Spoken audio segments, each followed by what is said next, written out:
8 o'clock on a Wednesday night on 104.5 The Zone. It means NSC Backstage is on the air, talking all things Nashville Soccer Club until 9 o'clock. Good evening, Middle Tennessee. I'm Lucas Panzica alongside Will Bowling. Jackson Williams is our producer. Another weekend of a Nashville SC result to discuss and another to preview as the boys in gold draw 1-1 to San Jose and get ready to host Montreal coming up Saturday at Geodis Park. Will, good evening. What's going on? Good morning, good night. Gosh, we've both done this now. Dang it. It will happen again. Wow. Not the first, not the last time. Good evening. What's going on? Good night to be here. I'm excited for tonight's show. I'm excited to have Nashville midfielder Dru Yearwood join us. And let's get into it. A lot to talk about. Beginning, of course, with the result over the weekend. Nashville takes a home point, 1-1 the final against San Jose. Hani Mukhtar opens the scoring. What a strike. 19th minute from long distance. Nashville takes that 1-0 lead into the break. If not for Anibal Godoy against Columbus Crew, this, without a doubt, Will, is the leader in the clubhouse for the goal of the season for Nashville Soccer Club. So I saw a stat over the weekend, and it's insane, but it is legit. From MLS that since 2020, Hani Mukhtar not only has taken more shots than any other player in Major League Soccer, he has taken 100 more shots than the player with the next most amount of shots in Major League Soccer. This, to me, Lucas, is kind of like a three-point shooter that pulls up from another zip code sometimes, and we all have the reaction of, no, yes, right, when it goes in, right? Hani Mukhtar does not need the no, yes. Hani Mukhtar can pull up from the logo, and there is a chance that it goes in. We know also, Lucas, that he has been close on a lot of these this year. He had one in Miami from probably further out than this one that had some dip and swerve to it. I believe it was LAFC on the road. There was another one that forced a save. It literally is the Thanos, fine, I'll do it myself from Hani Mukhtar every now and then. And when you have one of the best 3 or 4 players in MLS, you let him do those things. You celebrate him when he scores and salutes to the crowd.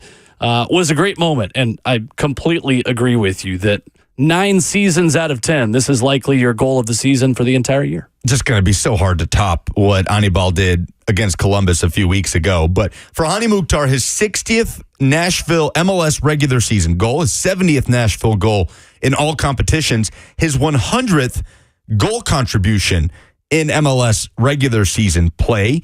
So, Hani Mukhtar continuing to do his thing for Nashville Soccer Club. 1-0 the lead at the break. Nashville was the better team, outshooting San Jose 12-2. The game levels, though, in the second half with San Jose beating the offside trap. A ball over the top by center back Rodriguez finds Tennessee native, Memphis native Jack Scahan, who goes one-on-one with Joe Willis, makes no mistake. The equalizer in the 63rd minute.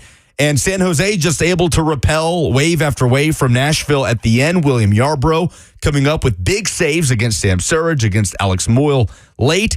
And it is a road point, the first draw of the season for San Jose Earthquakes. And for Nashville, Will, another draw at home. And the discussion continues to be just 90 minutes trying to find that complete game for Nashville to get 3 points for the second time in MLS play this season. And again, we're going to sound like broken records. A lot of the analysis tonight is going to sound the same as it did last Wednesday night, but it's another game where Nashville has some positive moments, and Nashville looks like itself for a lot of this game.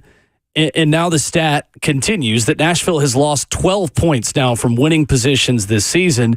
One goal was not enough in this moment. And now it's Sporting Kansas City, the only team that has more points lost from winning positions with 14 this season than Nashville. I think it's interesting when you look at the 41-game unbeaten run that ended a couple of weeks ago when Nashville's lost to Philadelphia, where with a halftime lead, they had been unbeaten going back to late 2020 in a game against Sporting Kansas City.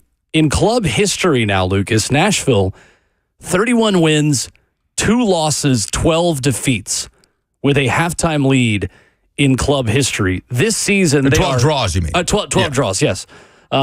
This season, 1-1-2 when leading in halftime. 1 win, 1 loss, 2 draws. Ultimately not good enough for Gary Smith and his team right now.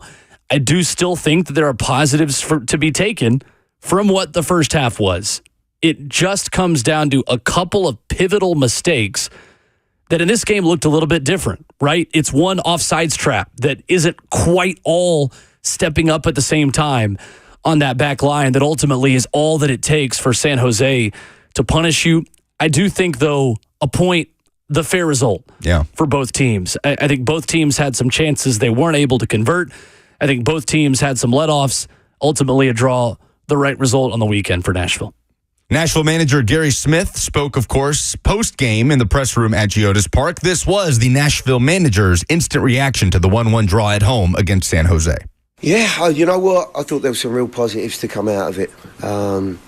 With a group that's depleted, 2 serious injuries again in the week that have left us wanting for bodies. I thought the guys that stepped up did a very, very good job. What I would say is, yet again, in a position where we should be adding a second and have the opportunities to add a second, we don't. And what we're finding at the moment is that 1 goal's just not enough. So, absolute disappointment that we've not taken all 3, but very pleased with the guys that went out there and the way they went about their business. After the result, Nashville Soccer Club, with 9 matches played in 2024 in MLS play, sits 14th in the Eastern Conference table, above only New England Revolution. Nashville 4 points clear of the last place team in the East, 1 point back of Orlando, who is in 13th. Nashville on 8 points. So 1 win, 3 losses, and 5 draws for the boys in gold, including the result Saturday against San Jose at Geodis Park. So, positives and negatives to take away. Will, you limited a San Jose team that came into the weekend with 13 goals in 9 games. That was 7th best in the league coming into Saturday. Limit them to 1 goal on the night. 2023 All-Star Christian Espinoza, very quiet on the right wing. San Jose lead scorer Jeremy Abobasi held off the score sheet. Nashville does end a streak of 4 straight games conceding a goal from a dead ball situation. Negatives, though, obviously, another home lead that turns into a draw. Nashville has lost 12 points, as you already said, from winning positions this year. And Gary said it, 1 goal, not good enough for the moment. And I think it will come down to a bit of a change in mentality, perhaps after that first goal is scored, going again and getting a second. And Nashville did have a lot of opportunities in this game. Season high 17 shots, 8 of them came from outside the box, including that Hani Mukhtar goal.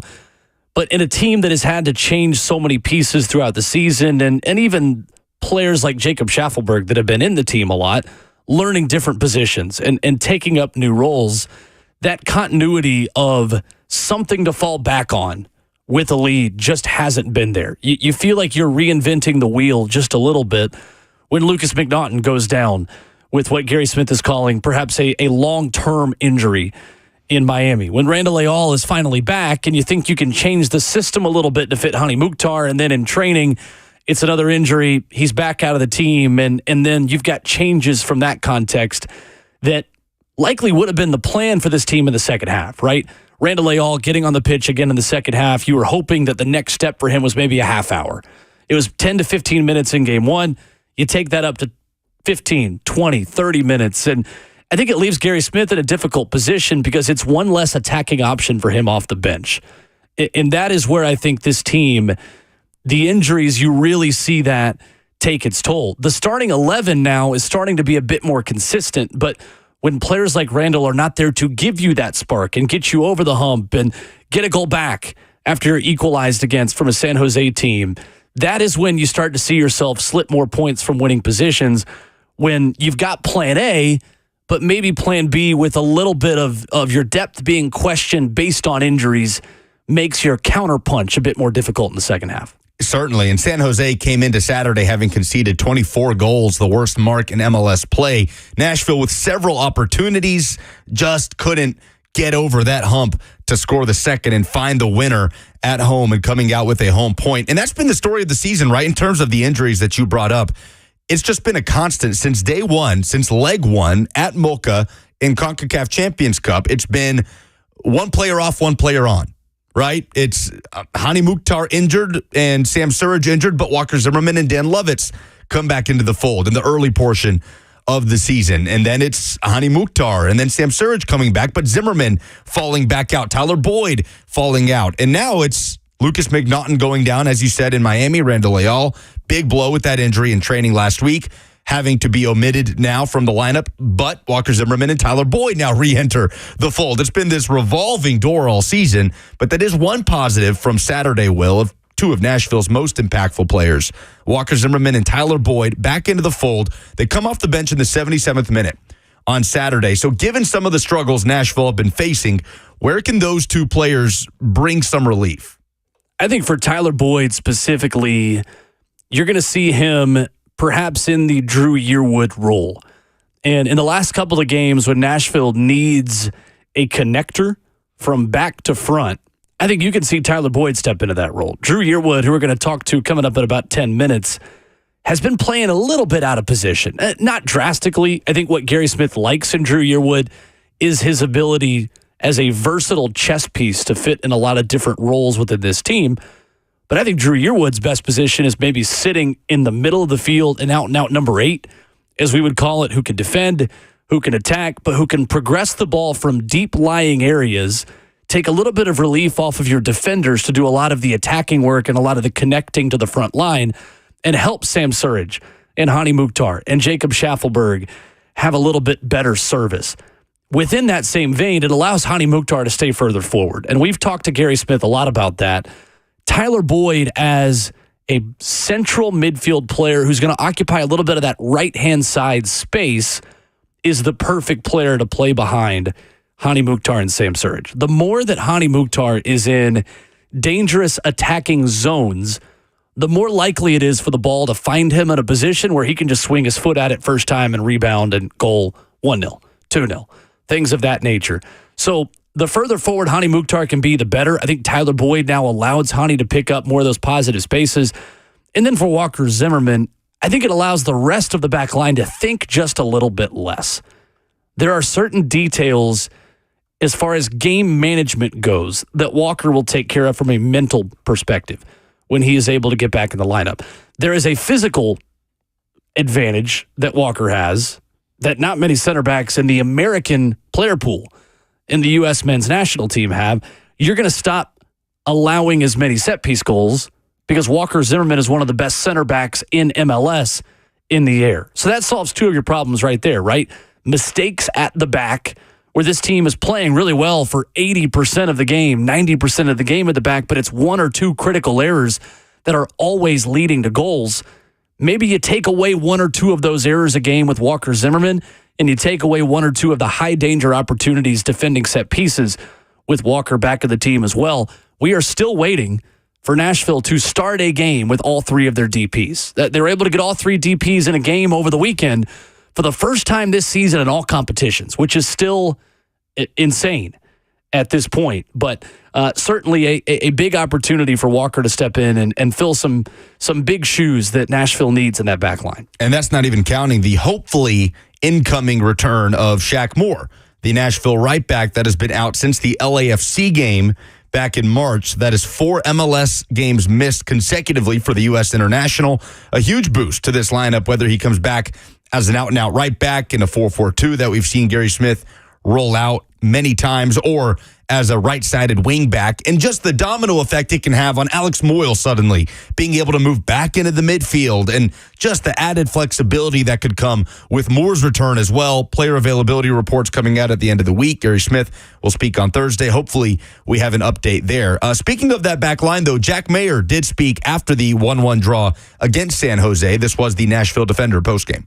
Yeah, clearly disappointing game.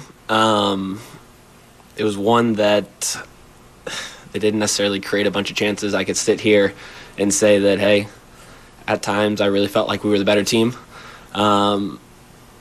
It's just gotten to a point that, hey, the guys in the locker room know it as well, that the results are so important, and doing what we can to get back on track. We've gone on runs before, especially last year, whether it was Leagues Cup, whether it was the, I think it was 10-game unbeaten streak that we had. We are fully capable of it, and we know that to our core.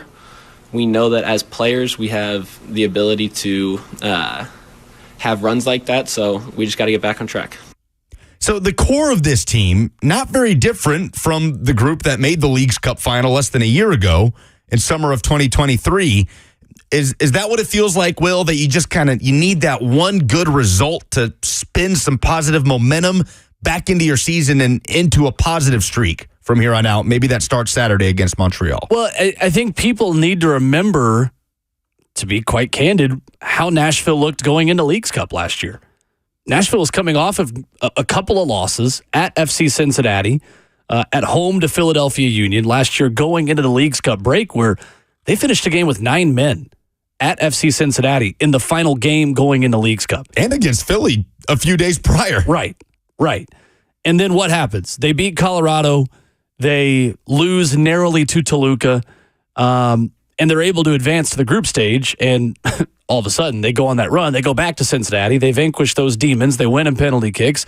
All of a sudden, they're playing two of the biggest clubs on this side of the world. They beat Club America. They beat Monterey. They get to a Leagues Cup final with Lionel Messi, and it goes to the 11th round of penalties, right? Like, this sport can change in a hurry, similarly to the way a game can change in a hurry in 15, 10, 20-minute increments and things like that. I think for Nashville, look back at New York Red Bulls in 2023. New York Red Bulls went through an awful stretch to start the season. New York Red Bulls had one win through May 6th. They had 9 points on May the 6th in MLS play last year. And on decision day last season, they came to Nashville. They beat Nashville SC. They made the playoffs. And then they won a game in the playoffs, beating Charlotte 5-2 before ultimately falling in game 2 of their first round series against FC Cincinnati in round 1 of the Eastern Conference playoffs.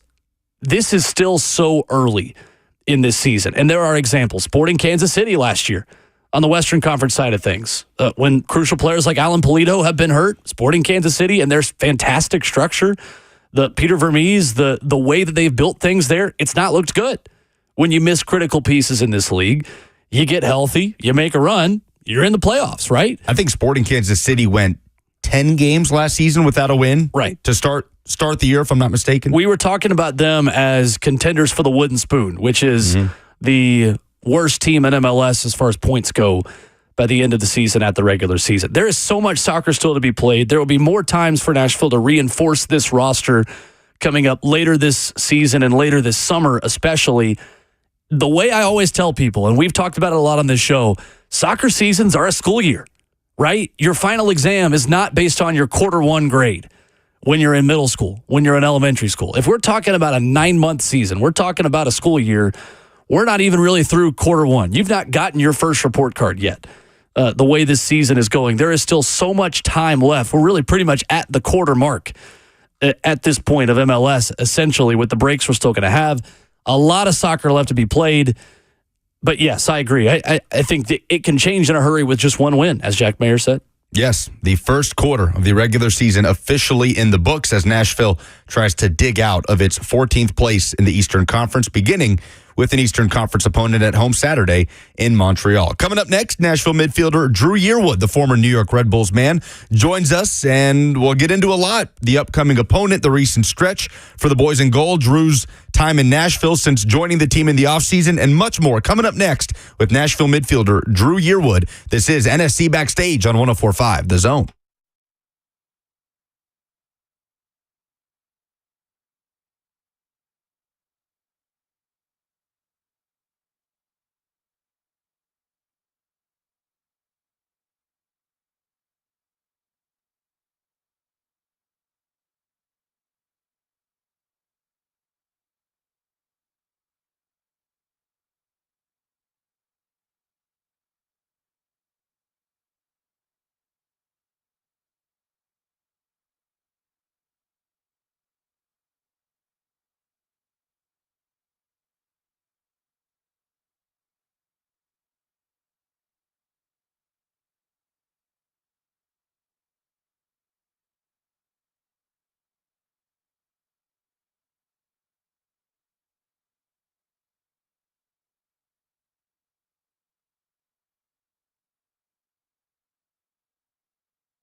Welcome back. It's NSC Backstage on 104.5 The Zone alongside Will Bowling. I'm Lucas Panzica, and we are joined now by Nashville midfielder Dru Yearwood. And Drew, first of all, thank you for being here.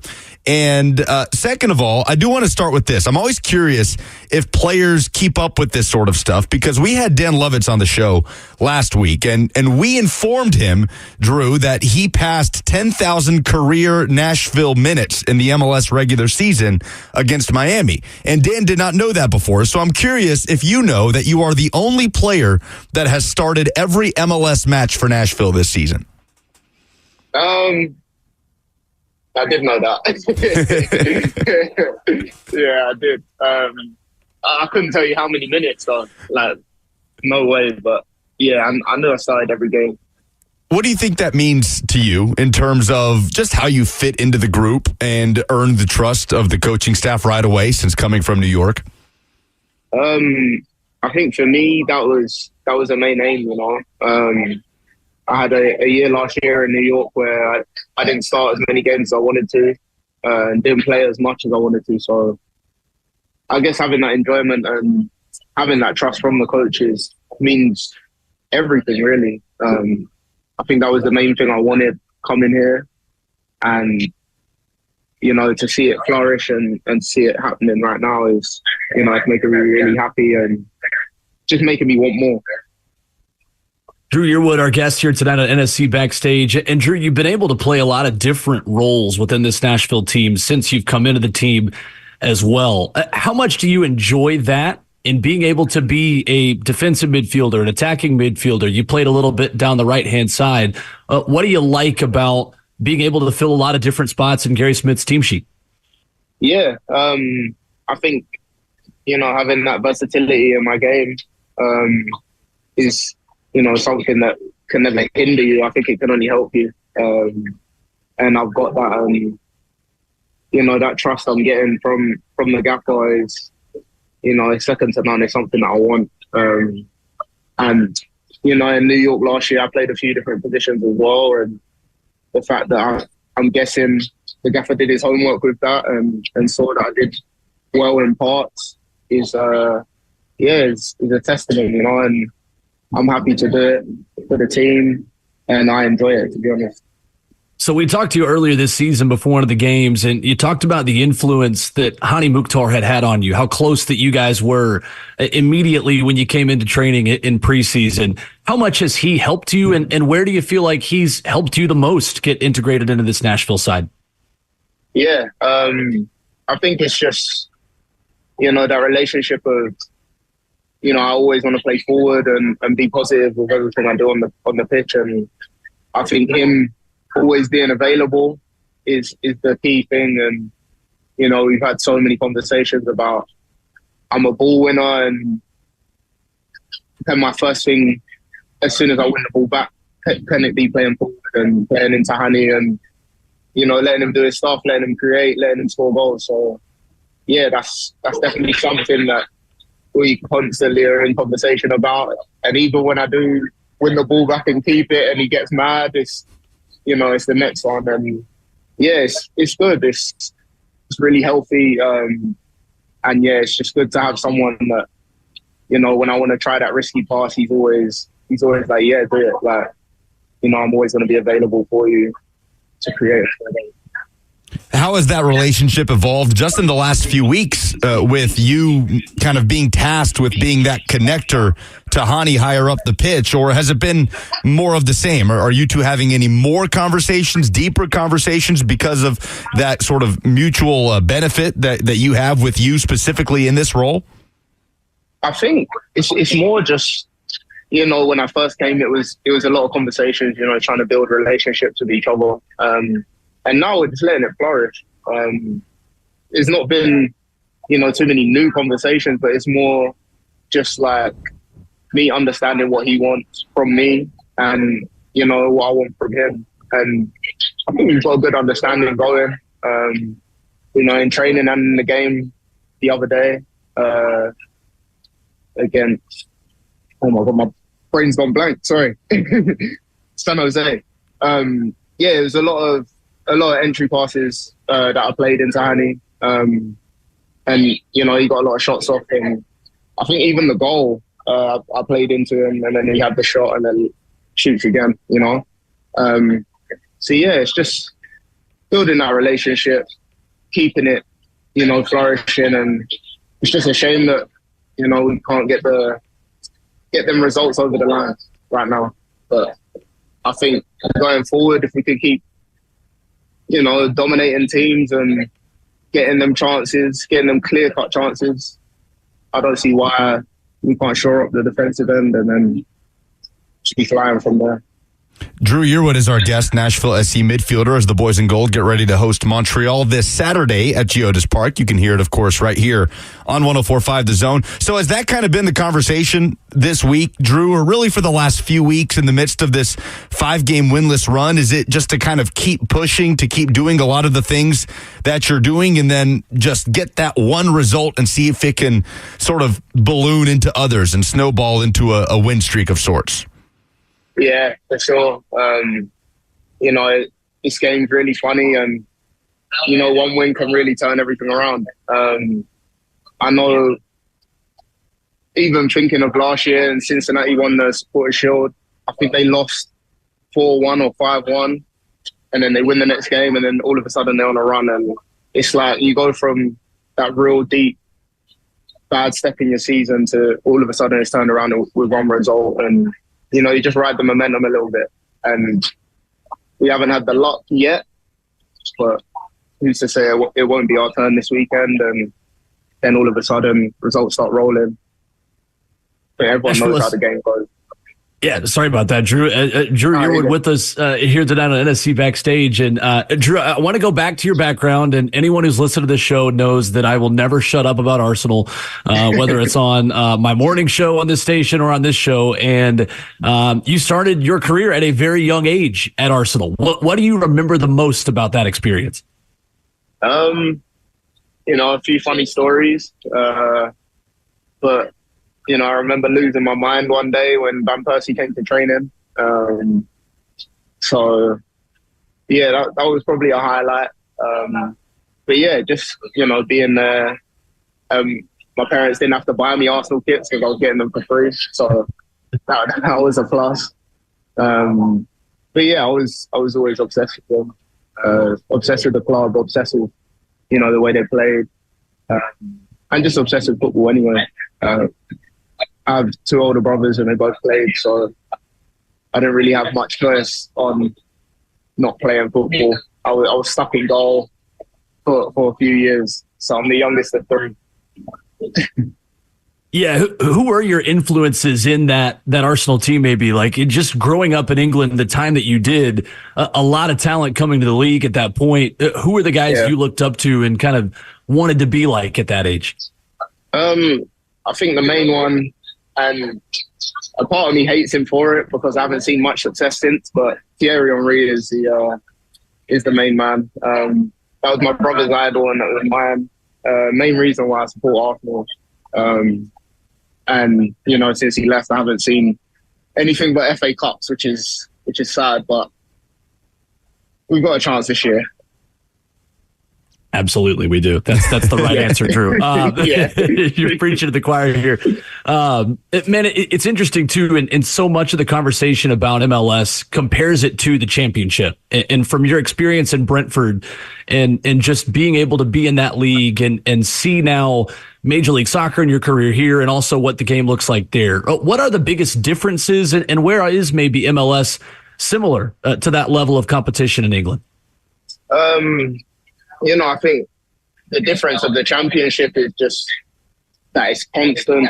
You know, you're playing every 3-4 days, and it's, you know, it's dogfights really every week. And I guess in that sense, that may be the difference. But then again, when I say they're dogfights, that means sometimes the quality out of the game can go a little bit. And whereas here, I feel like majority of MLS games have got a lot of high quality in it. So instead of that dogfight, it's the other side. And, you know, there's teams who are really good with the ball and do some amazing things with the ball. So yeah, it's definitely that big difference, but there's also that noticeable quality in MLS that may be a bit better than the championship. So, yeah. Dru, as you look back at that part of your career, at the New York phase of your life, and then now, what is the biggest improvement you think you have made as an individual player since you joined MLS, and where do you want to take that next step as an individual and make that next step in this league? I think for me, just, when I was in England, I was very young. Just became a professional footballer my first few years as a professional. And it was just getting games under my belt, getting that experience. And now I feel like I've played a lot of games and I can, pass on that experience to other players that are younger than me and just give advice to people. That's the main thing for me, is just, being an older brother to players younger than me and being able to help them out, because, there's a lot of tough days in this sport. And, you fight a lot of bad results and, some people react to them differently. So, and I also know when you're not going through a good run of form, how to, get out of it. And that's something that I pride myself on, is just staying as mentally strong as possible and being able to keep going. And yeah, that's definitely something that I had to develop sort of in my New York phase. Being alone, being away from my family, and just having to grow up, is that mental phase of just being mentally tough and being able to overcome any dips in form and things like that. Dru, you said you idolized Thierry Henry growing up. I'm curious, you were in the league when Henry was managing Montreal. Did you get a chance to cross paths with him, to meet him, post-game handshake, anything of the sort? Another funny story. So I shook his hand when we played against Montreal, and I think I had like a starstruck moment for about 5 minutes. So I couldn't kick the ball after that in the warm-up, so I had to just jog around for a little bit to get myself going again. And then we played Barcelona in a friendly, and I got a picture of him and had a full conversation with him. And, I just told him, like, I have books, I have T-shirts, everything of you, from when I was a kid, and you're my brother's idol. My brother's going to hate me for seeing you before him. But, yeah, it was good to rub that picture in my brother's face. It was good.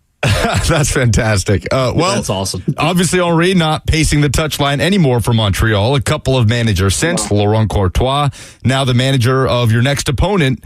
And just what do you know about Montreal? What has that study been like this week as you prepare for your next opponent and your next opportunity at home to take 3 points?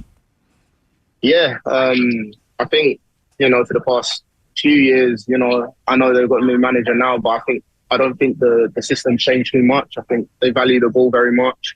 And of course, his coaches come from Columbus, so we all know how Columbus plays. They value the ball even more.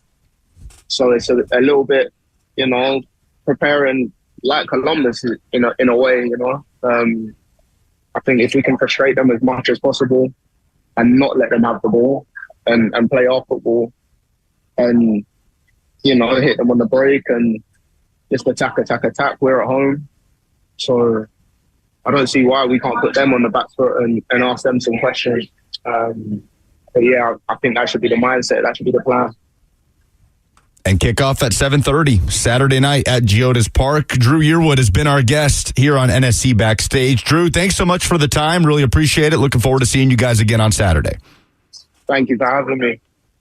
That's Dru Yearwood, Nashville SC midfielder. An attack-minded approach, he says, coming up this weekend against Montreal, a team that Nashville has not seen since summer of 2023, a 1-0 loss at Montreal. The last Geodis Park meeting was a 2-0 win in, I want to say, match day 2 of the 2023 regular season. Taylor Washington's lone MLS career goal in the 89th minute of that game. Yep. Match day 3. Nashville started with the 2 New York teams. That's right. NYCFC, a scoreless draw at Red Bulls against Dru Yearwood, who I believe started in that game, actually.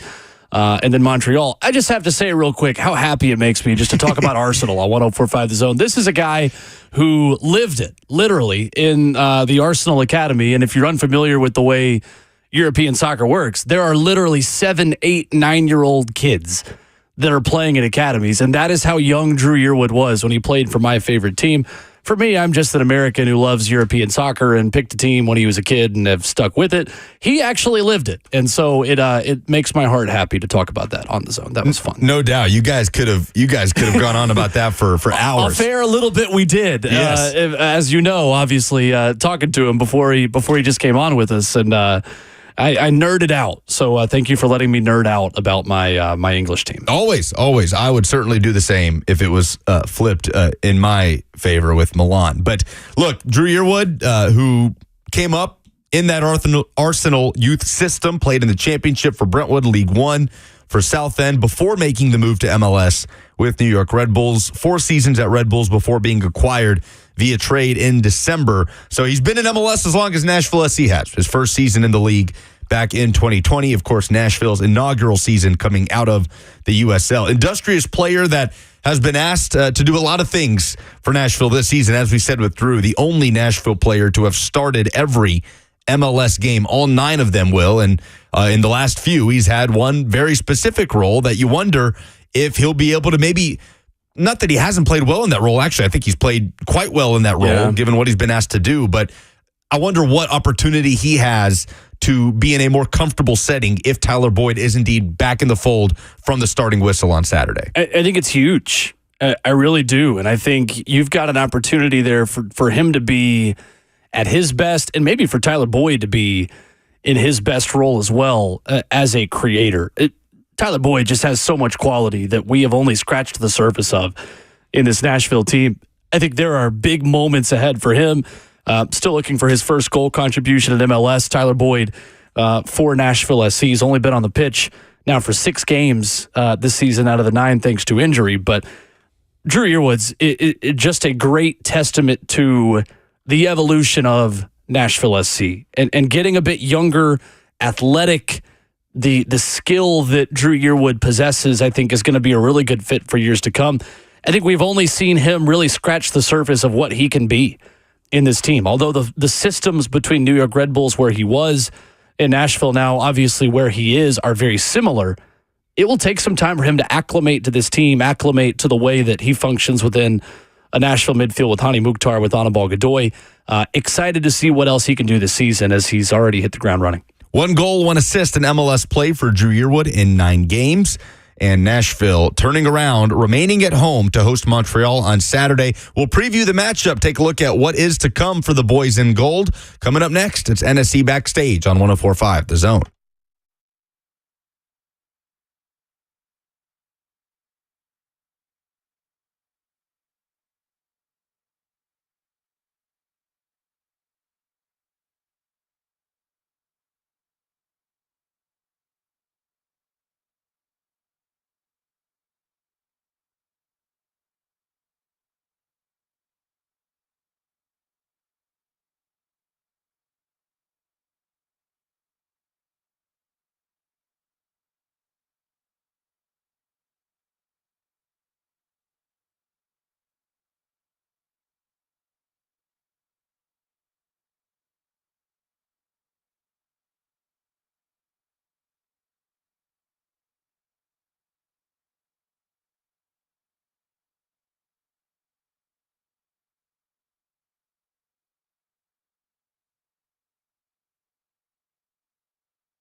Welcome back. It's NSC Backstage on 104.5 The Zone, taking you right up to 9 o'clock as we look ahead to Nashville's next fixture, the 10th game of the MLS slate for the boys in gold, hosting CF Montreal at Geodis Park. 7:30 is the kickoff. 7 p.m. is the pregame. You can hear it all right here on 104.5 The Zone. Of course, if you're watching on Apple TV, you have the option to listen to the home radio broadcast as well with Will Bowling and myself, Lucas Panzica. Jackson Williams is our producer. So, Will, it's interesting. Montreal have had a similar path in terms of their start to the season as Nashville did back in 2022, as we are, by the way, exactly 2 years removed from the first ever match at Geodis Park, that 1-1 draw against Philadelphia Union. Feels like yesterday that we were doing a pregame show on this station. Yeah. For the first ever game at Geodis Park against Philly. Man, what a day that was. Randall Leal's 85th minute penalty, the equalizer, of course, and the rest, they say, is history. First day of empanadas as well. First ever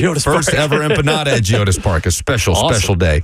So Montreal, their first 6 games of the season on the road due to renovations. Not a new stadium, but renovations at Saputo Stadium. Of course, Nashville had to begin the 2022 season with an 8-game road trip in the Western Conference at that, as they were awaiting the opening of Geodis Park. So, look, Montreal acquitted themselves well, right? Over that 6-game stretch. They started out hot, 3 games unbeaten to start the season, 2 wins, 1 draw, including a win at Miami. Yes, Miami was rotating. There was no Messi in that game, but nonetheless, a quality road win.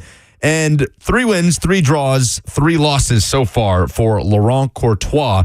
7 of their 9 games have been on the road, more than anyone in MLS. Would you say Montreal, in year 1 of Laurent Courtois, have met, exceeded, or surpassed early expectations for the first quarter of the season? I think they have absolutely exceeded expectations, considering they have one designated player on their team, and it is Victor Wanyama, the former Tottenham Hotspur central defensive midfielder, who has played 4 games off of the bench and has not started a game this season. They are getting the job done in MLS in the most difficult way to put points up on the board, and they're going to be thankful that this group of players have given them a chance to acquit themselves pretty well throughout the rest of the season when the window does reopen in the summer and they are able to make some reinforcements and make some additions into this team. A lot of the same faces. About Mason Toye, Ari Lassiter, the former Inter Miami player. I am a big fan of Bryce Duke. I think he is a big talent for U.S. men's national team player or fans to keep an eye on.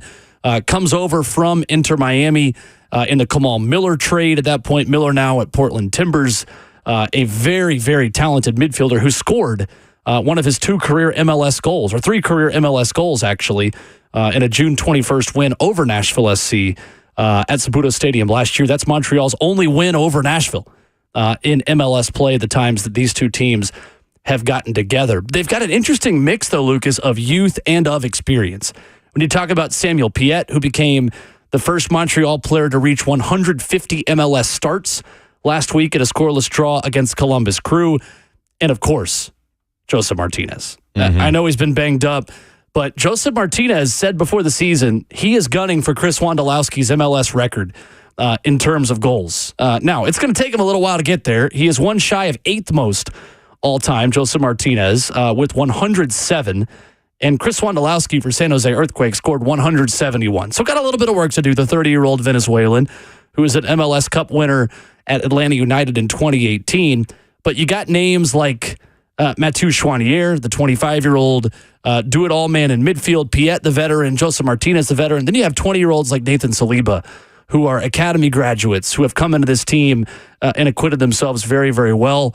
Montreal's got a little bit of everything, and I think they've absolutely exceeded expectations so far this year. Yeah, Rouen, the right wing back, formerly of DC United, another experienced player in this league. And you mentioned the trio up top that's had to kind of hold the fort with Joseph Martinez missing the last 2 games with a knee injury. It'll be interesting what his status is. Obviously, a major threat up top if Nashville does indeed have to go up against the Venezuelan. You mentioned as well the versatile midfielder and MLS All-Star Mathieu Chouanier. Some news there, Tom Bogert of The Athletic tweeting today that Chouanier has requested a trade from his boyhood club, a Montreal homegrown player. The 25-year-old, according to Bogert, has been in contract talks for months without an agreement. They are currently dead in terms of the talks, and he now wants out. So, don't know how that may affect his status for Saturday. It may not. Just something to keep an eye on. That is a very important piece to that Montreal midfield. And he's a key piece of it, Will, because Laurent Courtois comes over after a very successful stint leading Columbus Crew 2 in MLS Next Pro. They win the MLS Next Pro title in 2022. And he's kind of taken that style with him to Montreal, trading places in a way with Wilfried Nancy, who, of course, was hired by Columbus from Montreal and now has had all his success with Columbus, the defending MLS Cup champs. But this was interesting. We talked on Spotlight, our weekly show on Apple TV that you can find every Wednesday on Nashville SC's Apple TV homepage on MLS Season Pass. And Jalil Anibaba of Apple TV, who you have heard many times on our radio calls, our co-host on Spotlight, kind of broke down some of the key differences between Courtois' style as it relates to Columbus and how he has applied it to his personnel in Montreal. Yeah, that's a good question. Laurent is a manager that comes very highly respected throughout all the ranks in MLS.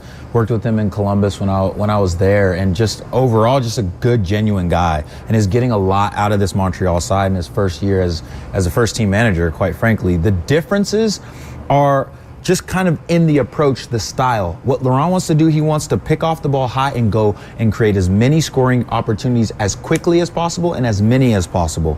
Whereas in a Wilfried Nancy style, it's a little bit more methodical in terms of the buildup, a little bit more of lull you to sleep, attack down one side and then switch the point of attack real quickly and hit you on the other side. So with Laurent, it's more understanding of the players in terms of how to create that more kind of controlled chaos, if you will. But the similarities are obviously the setup in the 3-back system, where you have a Waterman in the middle who likes to carry the ball forward, create those triangles to bump off of a Piet or a Chouanier, those types of players. But all in all, top manager in Laurent, and then a team that is suffering from some injuries at the front end, but have the likes of Ari Lassiter, Mason Toye, who are coming in and filling some of those voids that Kokoro and Martinez and company are leaving. That's Jalil Anibaba on Spotlight every week, Wednesdays on Apple TV. You will see it as NSH Central on Nashville's team homepage. So, Will, Columbus, just for context, under Wilfried Nancy, averages 59% possession, which is insane, right? Like number one in the league. It is a crazy high number. And Montreal averages 44%, which is third lowest in MLS. Now, I don't know, how many percentage points they were knocked down by having 38% of the ball against Columbus just last week in that scoreless draw. But the point is it fair to say if Laurent had his way, he would take that style from Columbus and apply it directly to Montreal, have the ball, that's what they do, what Jalil just described, but maybe it's that what he has in that team right now isn't necessarily well equipped to do so, so he brings that shape over, just has to kind of utilize it a little bit differently. Yeah, I think it's that. I think it's just starting 6 games on the road. As well. I mean, being a road team in this league is not conducive to having a whole lot of possession. In their win over FC Cincinnati in their home opener, they split possession 50-50 against an FC Cincinnati side that really wants to have the ball as well. So I don't know if they'll be at the extreme of a Columbus until they get a midfielder like Darlington Nagbe, which don't necessarily grow on trees, and an Aiden Morris to partner with them, a Steven Moreira in the back line who is so good with his feet. Players like that are difficult. It takes 2-3 windows to put a team like that together. I think they'll be in the top half, maybe, by the end of the season in possession. But I do think there are some key differences there in what Jalil mentioned of just the verticality in defense and attacking so quickly when you lose the ball. That will be, I think, certainly similar to what Columbus did. In the first half, though, against Columbus last weekend, there were 9 total touches in the 18-yard box. 9. That is a remarkably low number. Oftentimes, you can get one team having 30 touches in one 18-yard box. 5 of those touches belong to Montreal. This was the second time, Lucas, in CF Montreal history in a road game where they didn't allow a shot in the first half. Columbus Crew did not have a shot in the first half of that Saturday scoreless draw at home, a place where they have not lost in quite a while in MLS play. against CF Montreal. Second time in club history they were able to go into a road match first half and hold the team without a shot attempt. That is pretty good. So how could that affect Nashville's approach then this weekend? You heard Dru Yearwood earlier. If you missed that interview with the Nashville midfielder, catch it on the NSC Backstage podcast. But if Montreal has been ceding possession, whether it's because of the personnel, because they're on the road, whatever it might be, what does that approach look like to you from the boys in gold who want to be attack-minded and end a 5-game winless run and pick up their second MLS win? I think it's winning individual battles on the attacking flanks, outside the numbers, so to speak, if you were using the football terminology. I think it comes down to Nashville's wingbacks against CF Montreal's wingbacks. This is not a game where you have contrasting shapes and you have a numerical advantage in midfield, perhaps against another team that maybe just has 3 midfielders and you've got 5, right? You're going to be man for man, possibly in the same exact shape as CF Montreal at the weekend. At that point, then, you get less of those numerical advantages, and it's more about just beating your man, winning individual battles. And Nashville has been good this year when they have had good service from the attacking flanks. And I think for me, that starts again with Jacob Schaffelberg, and if he's able to be back in the team, Tyler Boyd. I think those two and their combination against Uwan, the right wing back coming over from DC United, the former Orlando City player, using his aggressiveness against him, I think that's the key for Nashville. If Montreal wants to sit back and then they get the ball and want to quickly counter, the repress, getting the ball right back, moving quickly into space and being able to go again when you lose the ball and winning it back. I think Nashville can beat Montreal at its own game this weekend. Montreal, 10th in the East, 12 points through 9 games. Nashville, 14th on 8 points through 9 games. They go head-to-head Saturday night. The boys in gold trying to get right and snap back into form this weekend, and you can hear it all right here on The Zone. 7:30 is the kickoff. 7 p.m. is the pregame, and we'll be there with you for it right here on The Zone and on Apple TV as well. A little more soccer to come tonight, Will. Columbus Crew, 2-1, the first leg advantage against Monterrey in the CONCACAF Champions Cup semifinal. Second leg happening in Mexico tonight. Winner plays Pachuca in the final. What do you think? Does Columbus represent MLS in the CONCACAF Champions Cup final and see it out tonight? Why not? I'll go Columbus. I'll say Columbus 1-1. Able to get the job done ultimately and advance. They have been very, very strong. Obviously, MLS Cup champions. That's difficult to play, though. A difficult place to play. Maybe the most beautiful stadium in sports, as far as the setting behind it, the mountains down there in Mexico. Absolutely. Just as far as scenery in North America, at least. Tremendous. 100%. Tremendous. Inter Miami could not survive it against Monterrey, eliminated by the Mexican side earlier in Champions Cup. Beating Monterrey isn't for everyone. No, not necessarily. Boys in Gold can have something to say about that. It certainly was in Leagues Cup last year. That game's at 9:15 tonight on FS1. Again, we'll be on the air Saturday night, Nashville versus Montreal. Thank you all for being here this evening. For our producer, Jackson Williams, and Will Bowling, we will talk to you on Saturday from Geodis Park. This is NSC Backstage on 104.5 The Zone.